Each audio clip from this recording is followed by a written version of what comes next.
What's good, everybody, and welcome back to my channel. FG2G here, and I got a little food for thought, word of encouragement, a little motivation for you as well as for myself, and we'll just call it obedience. Okay, so how many of you have ever heard of the story about Jonah? Okay, all right, basically God had given him an assignment to deliver this message to the people of Nineveh. And Jonah was just really not trying to do the assignment. He wasn't trying to understand the assignment. So instead, he was like, there goes a ship. Looks like they're headed to Tarshish, anywhere but here. So what's the fee? Oh, okay, I got that. And so he got on the ship, and he even had the audacity to go to sleep. He was just chilling, trying to run, right? But then this wind came, the storms came, and the ship was just not doing what it needed to do. People was getting all in an uproar, like, what is going on and what has caused this? And eventually, what came out is that Jonah was the problem.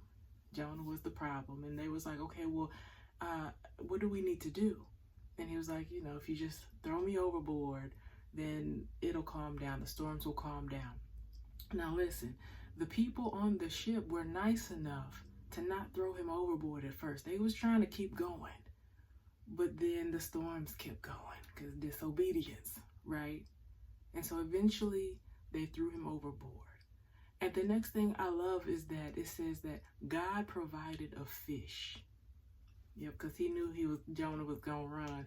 So he already had everything in the plan, right? So he had this big fish. Right? And it swallowed up Jonah. And there he was for 3 days and 3 nights. Now, while he was in there, it's like, boop, boop, boop, boop. Is this thing on? Hey, Lord, it's me, Jonah. I think I done had a change of heart. Hear my cry. He was praying genuinely from his heart.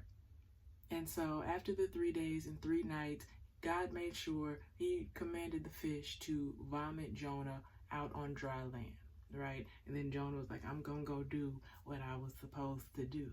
And so he went and gave the message to the people in Nineveh.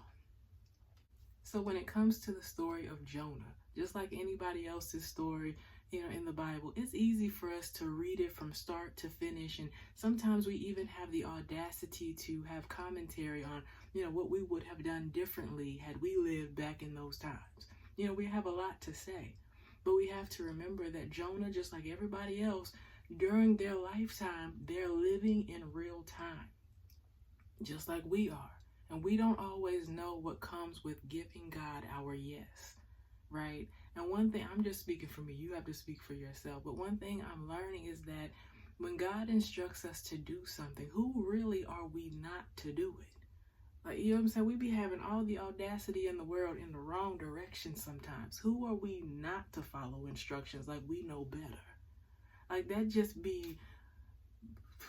a lot. That when you say it out loud, it's really laughable. But we be thinking we be knowing some stuff. But anyways, we don't always know what comes with giving God our yes. And so because of that, it's scary. We don't know, what it's going to look like. We don't know the who, what, when, where, the how, the why. We don't know.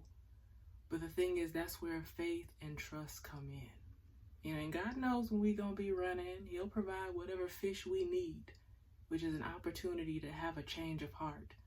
Okay? And the other thing that I'm learning is that when God instructs us to do something, all of those comments, questions, and concerns that we have, he's got all of that taken care of. So again, who are we not to do what he asked us to do? You know what I'm saying? So let's strive to walk in obedience. All right? Just a little food for thought. Peace.